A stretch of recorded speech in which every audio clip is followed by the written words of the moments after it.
तर फारच कमी लोक जॉईन झालेत. 5-6 लोक जॉईन आहेत. एक 2-3 मिनिटं वाट पाहू. जर अदरवाईज मेन वाईल तुमचे काही कोणत्या दुसऱ्या टॉपिक वरती किंवा जितके काही टॉपिक झालेले आहेत त्याच्यामध्ये काही कोणाला डाऊट असेल तर ते विचारू शकता.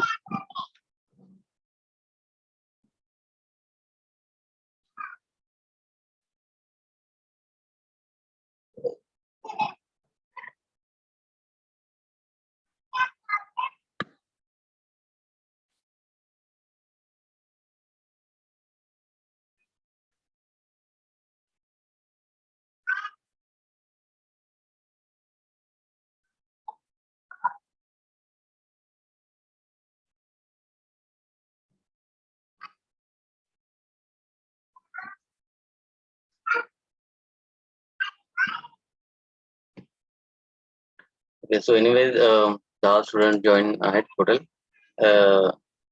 Participants. So let us start. सकाळी आपण ऑलरेडी थेरॉटिकल पार्ट बघितलेला आहे. आता त्याचे जे प्रॉब्लेम आहे फुटिंगचा प्रॉब्लेम आपण बघणार होतो.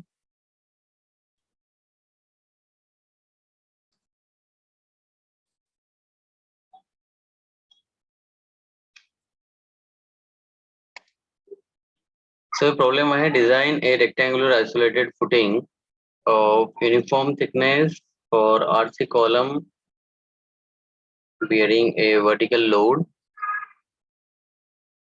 of 600 kilonewton and having a base size of 400 by 600 mm. So column जो आहे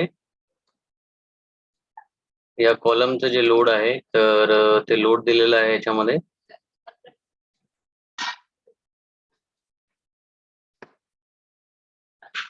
आणि कॉलमचा जो साईज आहे 400 mm बाय 600 mm म्हणजे याचा जो साईज आहे तर हा साईज 400 mm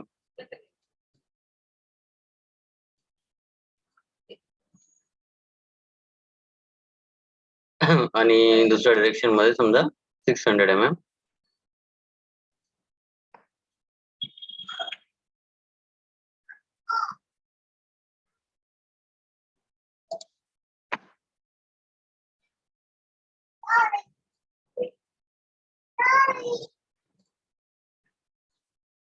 So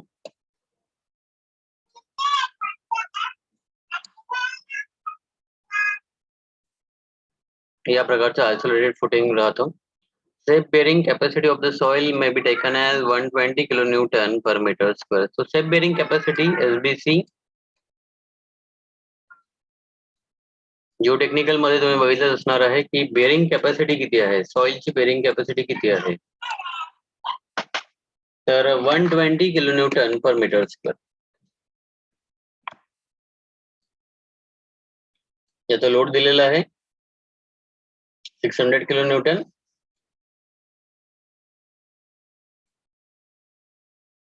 कॉलमचं डायमेन्शन आहे 400 mm by 600 mm. Safe bearing capacity आहे 120 किलोन्यूटन पर मीटर स्क्वेअर आणि रेक्टँग्युलर आयसोलेटेड फुटिंग आपल्याला डिझाईन करायचं आहे.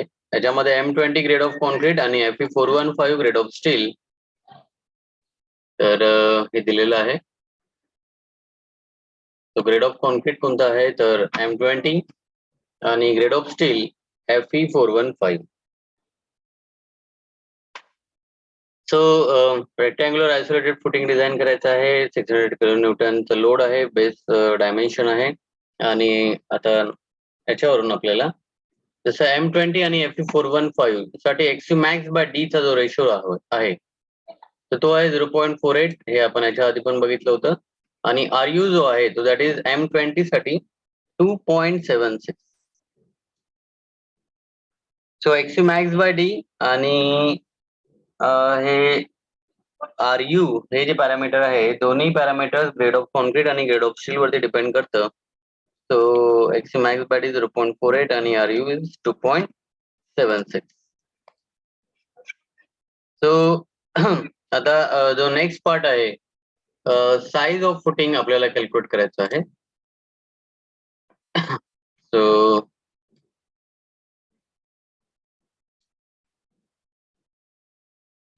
साइज ऑफ फुटिंग कॅल्क्युलेट करण्यासाठी आपण सर्वात पहिल्यांदा कन्सिडर करणार आहे की self weight of the footing. म्हणजे जर समजा या प्रकारे फुटिंग जर असेल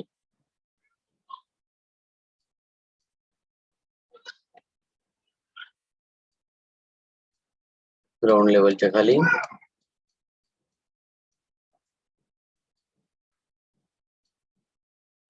सो W डॅश ने आपण डिनोट करतो की जे काही जितकं लोड या कॉलम वरती येत आहे जवळपास 600 किलोन्यूटन तर त्याच्या 10% लोड आपण ऍज अ सेल्फ वेट म्हणून कन्सिडर करतो फुटिंगसाठी.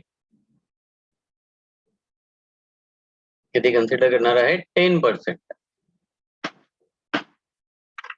Self weight of the footing. म्हणजे आता याच्यामध्ये काय आलं की याच्यामध्ये याचं सेल्फ वेट जे आहे म्हणजे हे जे कॉन्क्रीट आहे याचं सेल्फ वेट आलं, प्लस इथे सॉइल आहे, या पोर्शन वरती सॉइल आहे म्हणजे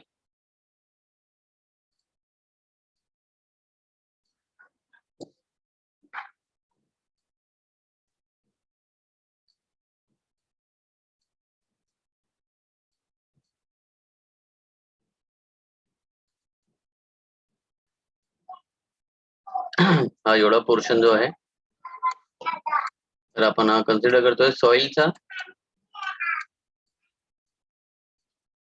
आणि हे जे वेट आहे फुटिंगचं जे वेट आहे तर हे सगळं मिळून आपण कन्सिडर करतोय की डब्ल्यू डॅश जो की आहे 10% म्हणजे 60 किलो न्यूटन, हा जर आपण ऍड केला,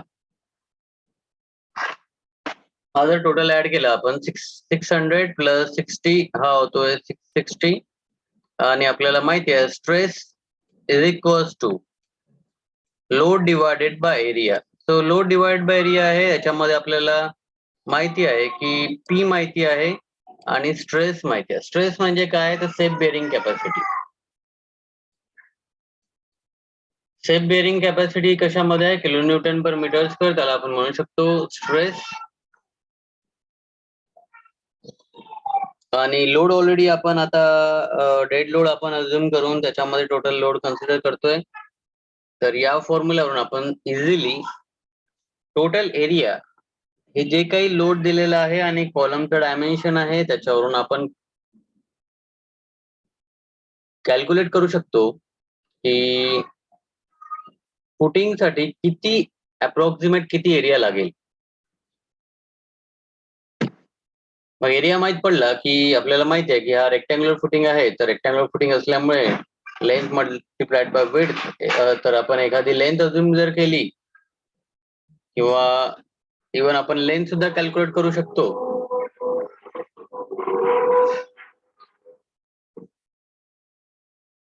और अदरवाइज लेंथ अज्युम पण करू शकतो, असं काही प्रॉब्लेम नाहीये, तुम्ही लेंथ पण अज्युम केला तरी चालतं. सो आता याच्यामध्ये हा जो फॉर्म्युला आहे stress divide by sorry stress equals to load divide by area, तर याच्यावरून आपल्याला माहिती पडतंय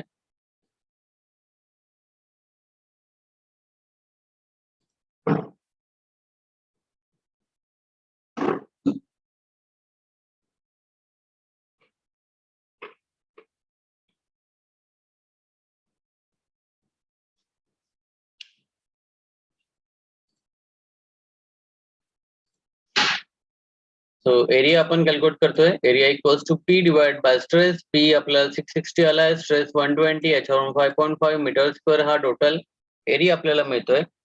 आता जो रेशो जो आहे ratio of b divided by l म्हणजे जो कॉलमचा जो रेशो आहे,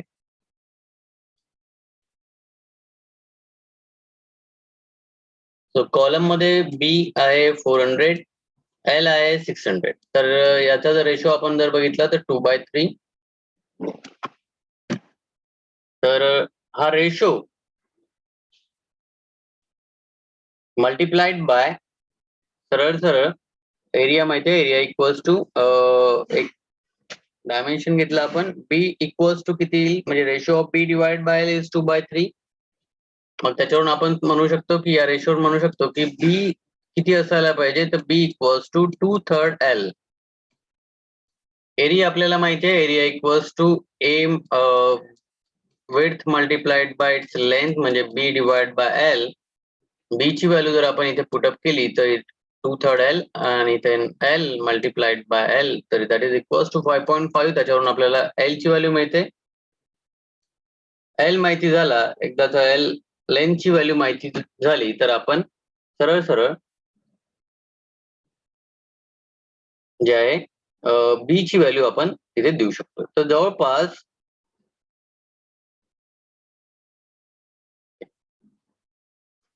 जे लेंथ आहे आणि विड्थ जी आहे तर एक्झॅक्टली जर समजा आपण कॅल्क्युलेट करतोय तर लेंथ येत आहे जवळपास 2.9 मीटर, त्याला आपण राऊंड अप करून 3 मीटर घेऊ शकतो.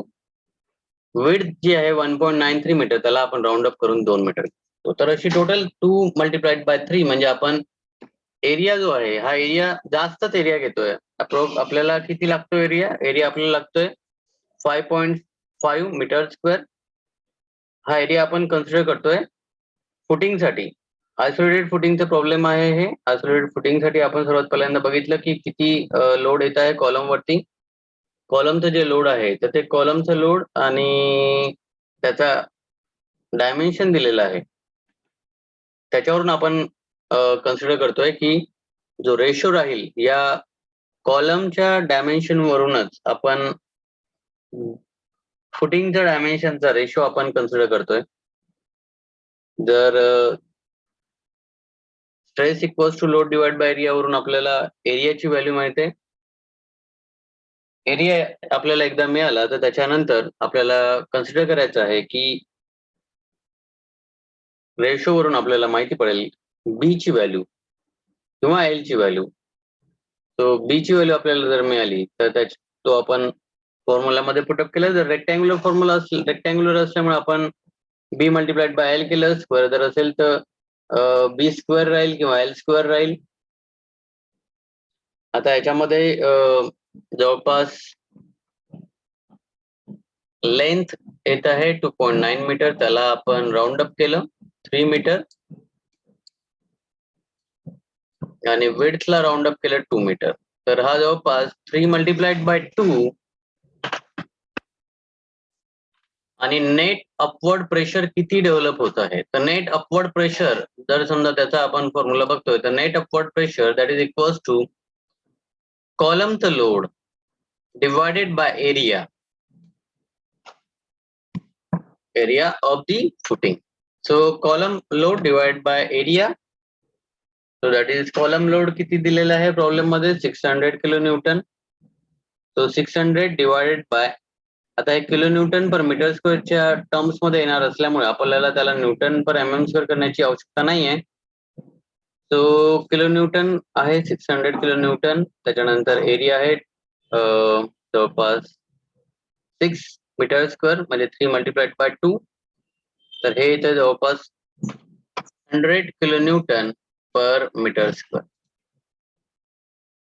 So 100 kilo newton per metre square हे जवळपास सेफ बेअरिंग कॅपॅसिटी पेक्षा कमी आहे. आपली सेफ बेअरिंग कॅपॅसिटी आहे 120 kilo newton per metre square. म्हणजे असं आपण म्हणू शकतो की 120 kilo newton per metre square साठी किंवा तिथपर्यंत आपण डिझाईन करू शकतो. तो त्याच्यापेक्षा कमी आहे. तर 100 असल्यामुळे आपण म्हणू शकतोय की आपण जो एरिया कन्सिडर केलेला आहे तो ओके आहे. अदरवाईज आपल्याला एरिया हा वाढवावा लागला असता. ठीक आहे, तुम्ही जर एरिया जास्त घेतला 600 divided by let us say 3 multiplied by 4 हे याच्या किती येईल, जवळपास अर्ध येऊन जाईल, half.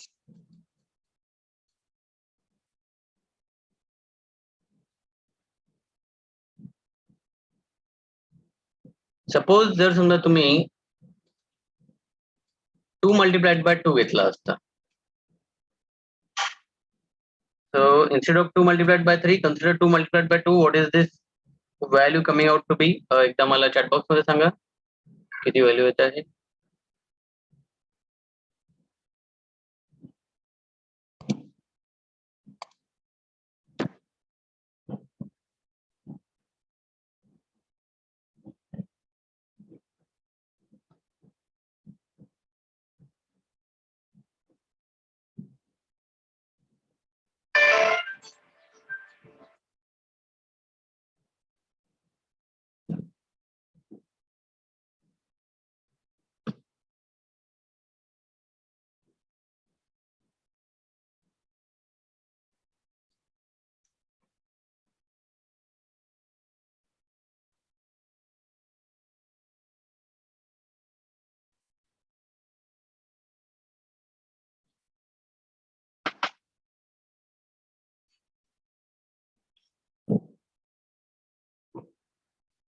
Yes. So Prajwal, Shrikant, Nayan, Aditya, Akanksha. Okay.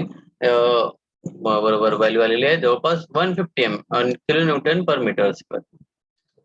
So 150 kilo newton per metre square जर असेल तर म्हणजे ही आपण म्हणू शकतो it is not less than, आणि या सेफ बेरिंग कॅपॅसिटी पेक्षा जास्त व्हॅल्यू आहे. त्या केसमध्ये आपल्याला काय करावं लागेल, आपल्याला जर समजा असं येत असेल तर सरळ सरळ एरिया जो आहे हा एरिया वाढवून टाकायचा.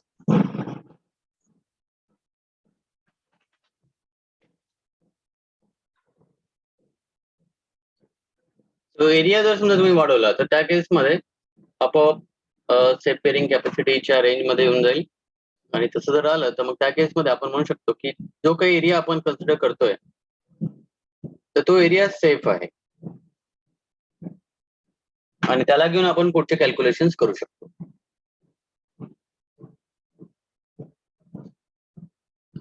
ओके. सो या स्टेप मध्ये कोणाला काही डाऊट असेल तर ते चॅटबॉक्स मध्ये लिहू शकता, अदरवाईज आपण नेक्स्ट स्टेप मध्ये जाऊ.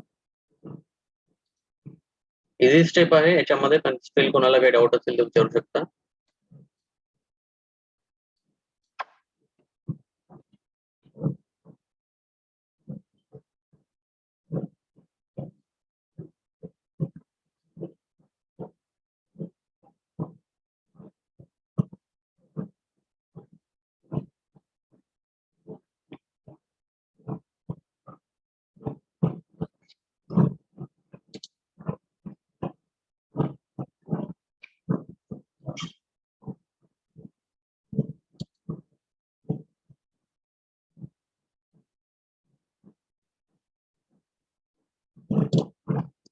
ओके.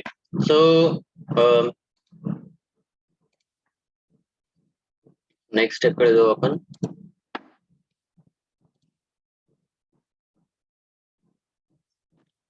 आता नेक्स्ट स्टेप आहे मोमेंट कॅल्क्युलेशन. आपल्याला एएसटी कॅल्क्युलेट करण्यासाठी मोमेंट कॅल्क्युलेशन आवश्यक राहतं. तर आता ते मोमेंट कॅल्क्युलेशन करण्यासाठी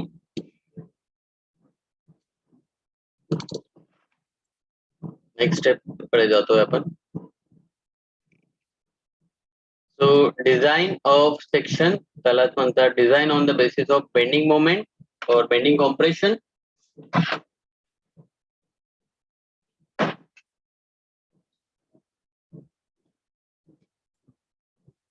So in case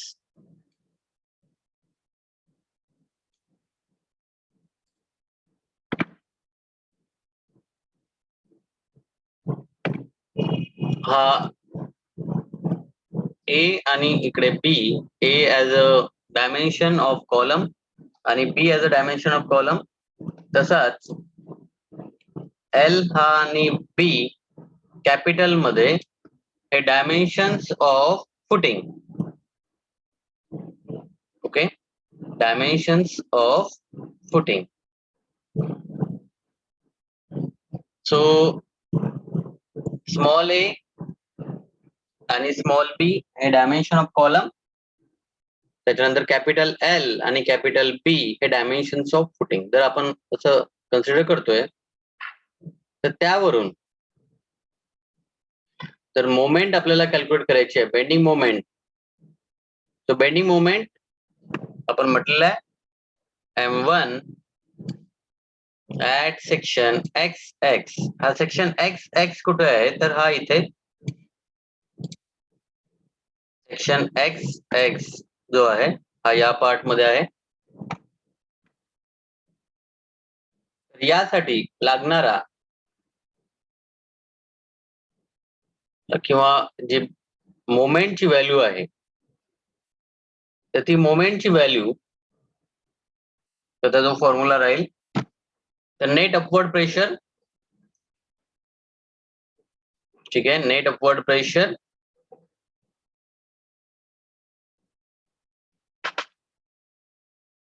multiplied by width, त्याच्यानंतर एल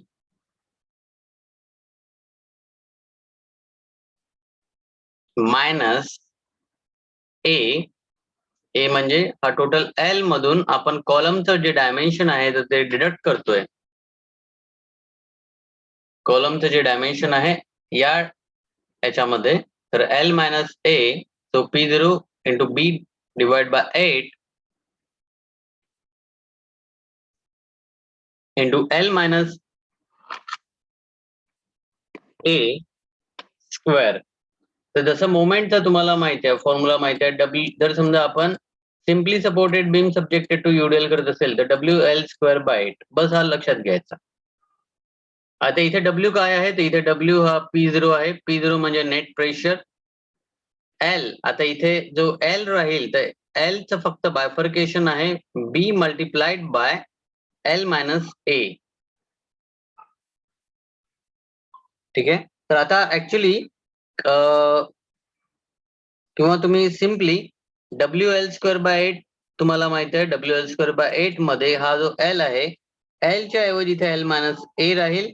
आणि इथे माहिती आहे डब्ल्यू म्हणजे हा किलो न्यूटन पर मीटर मध्ये म्हणजे युडीएल मध्ये येतो. तर युडीएल मध्ये कन्वर्ट करण्यासाठी हा P0 काय आहे, P0 स्ट्रेस आहे kilo newton per metre square. त्याला तुम्ही मल्टिप्लाय केलं त्याच्या ट्रान्सवर्स डिरेक्शननी म्हणजे बी नी, तर त्याच्यामुळे हा डब्ल्यू जो आहे, डब्ल्यू म्हणजे हा P0 मल्टिप्लाइड बाय बी, आणि हा एल म्हणजे एलच्या जागी आलेला आहे एल मायनस ए. सो इथे P0 माहिती आहे आपल्याला 100, बी ची व्हॅल्यू आपण ऑलरेडी कॅल्क्युलेट केली आहे 2, एल जो आहे त्याची व्हॅल्यू 3, आणि ए हा 600 mm म्हणजे 0.6 मीटर. तर अशा प्रकारे याचं एक्स एक्स साठी, कशासाठी आहे हा एक्स एक्स, हा या पार्ट वरती म्हणजे हा जो कॉलम आहे कॉलमच्या एजवर, सिम्पली कॉलमच्या एजवर, तर कॉलमच्या एज वरती आपण मोमेंट कॅल्क्युलेट करतोय. ती पहिली मोमेंट आहे M1, त्याला फॅक्टर ऑफ सेफ्टी 1.5 ने मल्टिप्लाय केलं तर आपण म्हणू शकतो त्याला अल्टिमेट मोमेंट M1U, तिथे 216 किलो न्यूटन मीटर. आता same copy paste bending moment M1 आपण कॅल्क्युलेट केली WL²/8 च्या फॉर्म्युल्याने. डब्ल्यू माहिती आपल्याला नेट प्रेशर आहे, फक्त तो युडीएल मध्ये कन्वर्ट करण्यासाठी त्याला ट्रान्सवर्स डिरेक्शनच्या लेंथने मल्टिप्लाय केलं किंवा त्याला बी नी मल्टिप्लाय केलं, आणि एलच्या ऐवजी आपण एल मायनस ए कन्सिडर केलं. आता त्याच्या उलट फक्त कॉपी पेस्ट. सो इथे M2 जो कॅल्क्युलेट करणार आहे तो M2 हा या वाय साठी कॅल्क्युलेट करणार आहे. हा जो ऍक्सिस आहे या ऍक्सिस वरती आपण कॅल्क्युलेट करणार आहे. So that is M2. पुन्हा WL²/8, तर याच्यामध्ये L²/8 जो आहे, तर इथे एलच्या ऐवजी आता इथे आपण हे डायमेन्शन घेत आहे, तर त्याच्यामुळे कॅपिटल बी मायनस स्मॉल बी, इथे कॅपिटल एल मायनस स्मॉल ए होता, इथे कॅपिटल बी मायनस स्मॉल बी, आणि इथे त्याच्या ट्रान्सफर डिरेक्शन मध्ये म्हणजे एल घेतला आपण इथे. सो P0 इंटू एल, किंवा आपण समजा म्हणू शकतो इथे बी जर घेतला इथे एल घ्यायचा, इथे एल घेतलाय तर इथे बी घ्यायचा, आणि याच्यावरून आपल्याला M2 ची व्हॅल्यू मिळते जवळपास 96 किलो न्यूटन मीटर. त्याला 1.5 ने जर मल्टिप्लाय केलं तर त्या केसमध्ये आपल्याला त्याची व्हॅल्यू मिळते 144 किलो न्यूटन मीटर. तर या दोन मोमेंट पैकी ज्याची पण व्हॅल्यू जास्त असेल, जसं की 216 किलो न्यूटन मीटर, तर याला घेऊन आपल्याला इफेक्टिव्ह डेप्थ याचं कॅल्क्युलेशन करावं लागतं. तर फक्त मोमेंट साठी तुम्हाला लक्षात घ्यायचं आहे WL²/8, डब्ल्यू साठी तुम्हाला net upward pressure multiplied by transverse डिरेक्शनची लेंथ असेल किंवा वेट असेल त्यांनी मल्टिप्लाय करायचं. त्याच्यानंतर एल मायनस ए जर समजा तुम्ही M1 कॅल्क्युलेट करताय, आणि बी मायनस बी जर समजा तुम्ही M2 कॅल्क्युलेट करताय. तर अशा प्रकारे हे टोटल मोमेंट तुम्हाला दोन मोमेंट्स मिळतील, एक एक्स एक्स डिरेक्शन साठी आणि एक वाय वाय डिरेक्शन साठी.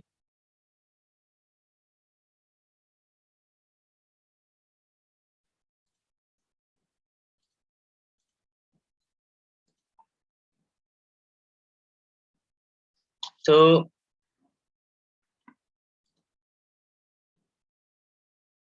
P0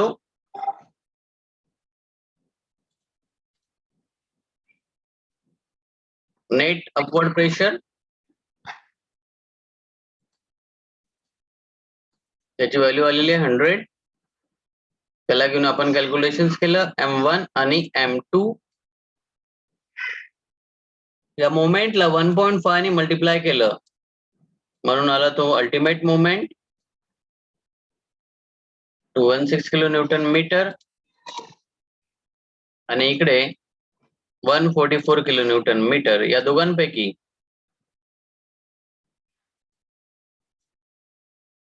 ज्याची व्हॅल्यू सर्वात जास्त आहे म्हणजे M1U,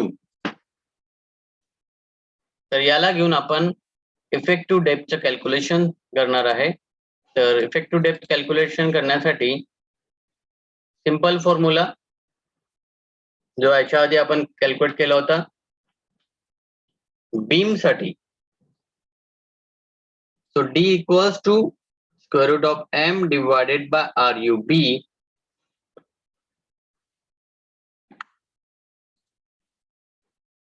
Effective depth equals to square root of moment divided by RU into B.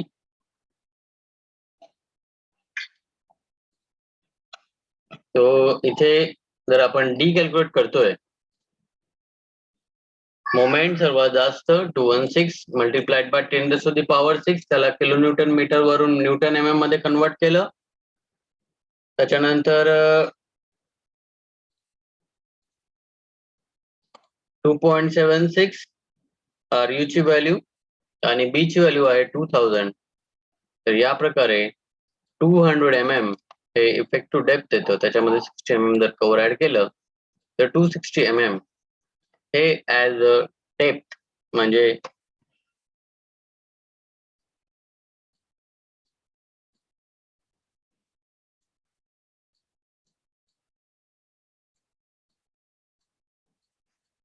Total depth किती, तर दिस इज 260 mm. प्लॅन मध्ये त्याचं डायमेन्शन किती राहणार, 2 मीटर बाय 3 मीटर.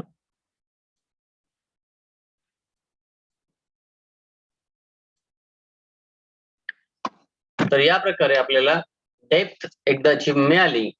त्यानंतर आपल्याला 1 वे शेअर आणि 2 वे शेअर साठी आपल्याला ती डेप्थ सफिशियंट आहे की नाही, किती वाढवावं लागते, जर फेल होत असेल तर हे आपल्याला चेक करायचं. एकदा जर ते चेक झालं की मग डायरेक्ट आपण AS ची कॅल्क्युलेशन कडे वळू शकतो. तर सर्वात मेजर काम जे होतं तर त्याच्यामध्ये आपल्याला मोमेंट कॅल्क्युलेशन्स करायचे होते. आणि सर्वात पहिल्यांदा आपण साईज कॅल्क्युलेट केली. साईज वरून नेट अपवर्ड प्रेशर आणि त्या नेट अपवर्ड प्रेशर वरून आपण बेंडिंग मोमेंट XX सेक्शन आणि YY सेक्शन साठी कॅल्क्युलेट केलं. त्याच्यावरून जी मॅक्झिमम मोमेंट आली त्या मॅक्झिमम मोमेंट साठी आपण इफेक्टिव्ह डेप्थ या फॉर्म्युल्याने आपण कॅल्क्युलेट केली. M divided by RUB.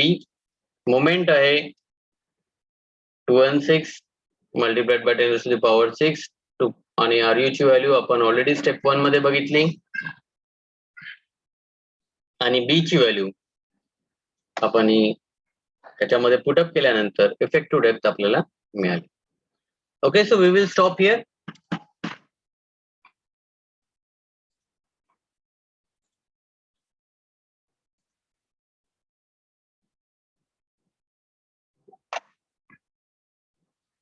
Chat box मध्ये अटेंडन्सची लिंक शेअर करतोय. ती अटेंडन्सची लिंक तुम्ही